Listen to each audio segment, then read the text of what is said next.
Guy Chifflot, bonjour. Bonjour. Vous êtes le PDG d'Eurapi. On va reparler avec vous de votre actualité puisque vous avez publié vos résultats et puis donc des perspectives de l'entreprise. Vous êtes spécialisé notamment dans l'hygiène professionnelle avec pour l'année 2014 un certain nombre d'acquisitions.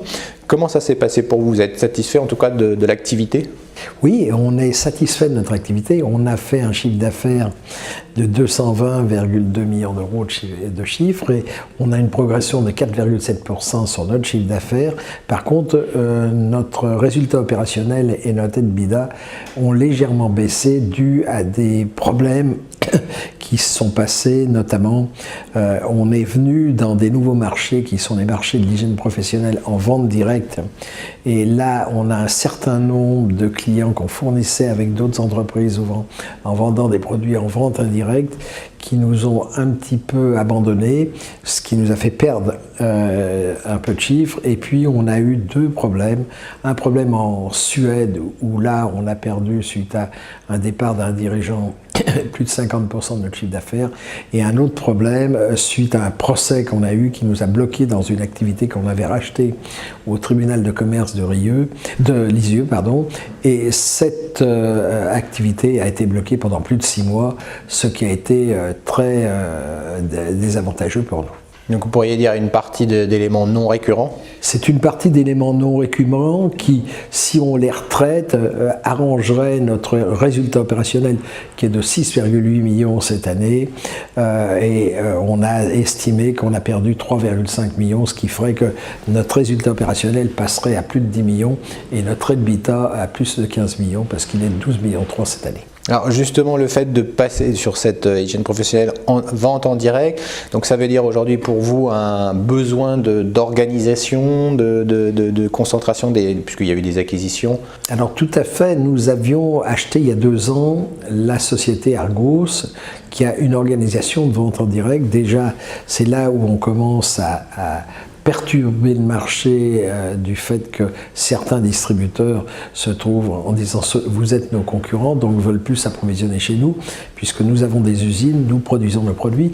Et deuxièmement, on vient de faire une très très grosse acquisition qui complète Argos, qui est Pro Hygiène Service, PHS, et cette acquisition nous permet de renforcer notre position en France et nous permet d'avoir une couverture totale nationale avec 10 centres logistiques et 6 agences réparties sur toute la France, plus de 300 vendeurs, 80 techniciens et 110 assistantes commerciales.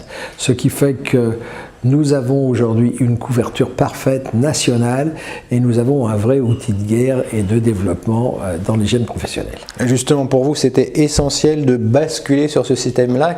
Quel était l'enjeu stratégique? Le problème, c'est que nous sommes sur ce marché depuis un certain nombre d'années parce qu'on a commencé sur l'hygiène professionnelle en 2002 en rachetant une entreprise aux États-Unis qui avait mélangé les produits d'hygiène professionnelle avec les produits de maintenance, notre premier métier, et il nous fallait absolument nous développer. Donc, nous avons acheté un certain nombre d'entreprises puisqu'en une vingtaine d'années, on a acheté 35 entreprises.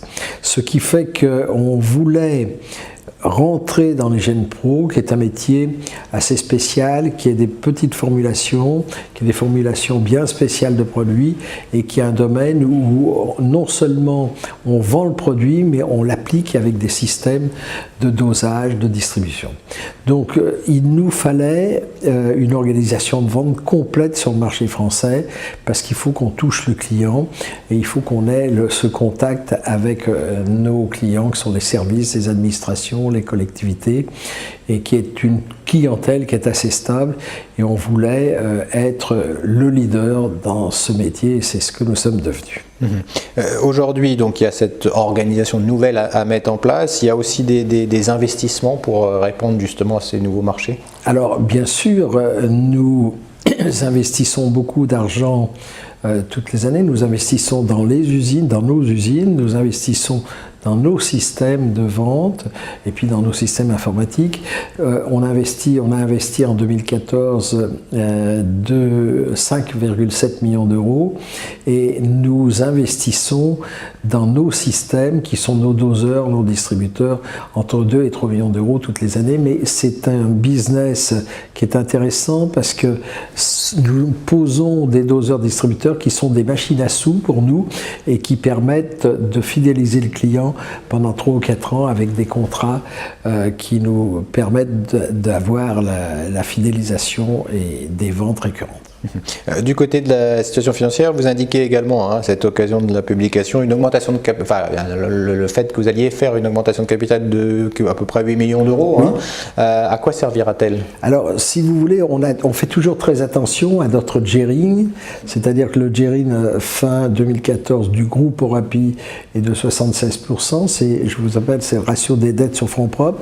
Ce qu'on vient de faire, c'est une très grosse acquisition début janvier.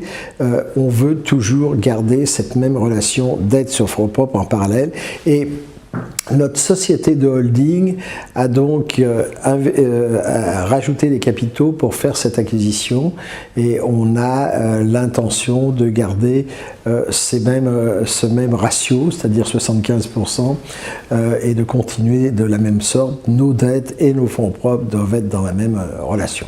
Vous parlez éventuellement de développement à l'international ciblé, ça peut être aussi... Alors ça c'est vital pour le groupe, si vous voulez.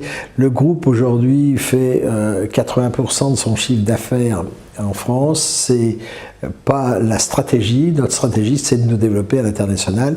Nous voulons doubler notre chiffre d'affaires à l'international, arriver à 100 millions d'euros hors France. Notre objectif sur les 3 à 5 ans, c'est d'arriver à 500 millions avec 100 millions d'euros hors de France. Et le développement aujourd'hui hors de France est plus rapide sur tous les marchés où nous sommes qu'en France. On revient pour terminer sur les perspectives de l'année 2015. Pour vous, comment elle se présente cette année? Elle va être une année où nous allons nous organiser avec cette nouvelle actualisation.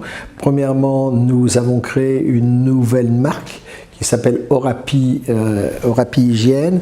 Orapi Hygiène rassemble les ventes de Argos et de PHS sous la même ombrelle. Et puis nous avons toute notre organisation de fusion de nos gammes de produits, de fusion de nos équipes de vente, de formation de ces équipes et puis d'organisation de nos systèmes informatiques de manière à avoir les mêmes systèmes sur tous nos centres de profit. Merci Guy Chifflot d'avoir été avec nous. Merci de votre accueil. Merci.